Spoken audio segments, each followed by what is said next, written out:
നിങ്ങളൊരു പുതിയ ജനപ്രതിനിധിയാണെങ്കിൽ നിങ്ങളുടെ സൗഹൃദ വലയത്തിൽ അങ്ങനെ ആരെങ്കിലും ഉണ്ടെങ്കിൽ ഈ വീഡിയോ നിങ്ങൾക്കുള്ളതാണ്.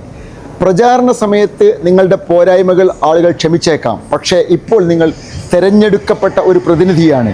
തെറ്റില്ലാതെ കോൺഫിഡൻസോടുകൂടി ആളുകളുടെ മുൻപിൽ നിങ്ങൾക്ക് പറയാനുള്ളത് പറഞ്ഞേ പറ്റൂ. അധ്യക്ഷ പ്രസംഗം, ഉദ്ഘാടന പ്രസംഗം, മുഖ്യ പ്രഭാഷണം, അങ്ങനെ എവിടെയും നിങ്ങളെ പേര് പ്രത്യക്ഷപ്പെട്ടേക്കാം. ആത്മവിശ്വാസത്തോടെ സംസാരിക്കുക എന്നുള്ളത് ഒരു സ്കില്ലാണ്. പരിശീലനത്തിലൂടെ നിങ്ങൾക്കും അത് നേടിയെടുക്കാനാവും. അതിൻ്റെ ട്രിക്കുകൾ മനസ്സിലാക്കി പ്രാക്ടീസ് ചെയ്യുക, അതുതന്നെയാണ് അതിനുള്ള വഴി. തെരഞ്ഞെടുക്കപ്പെട്ട പുതിയ ജനപ്രതിനിധികൾക്കായി ഈ വരുന്ന 28-ാം തീയതി ബുധനാഴ്ച മഞ്ചേരിയിൽ ഒരു ഏകദിന ശില്പശാല സംഘടിപ്പിക്കുന്നു.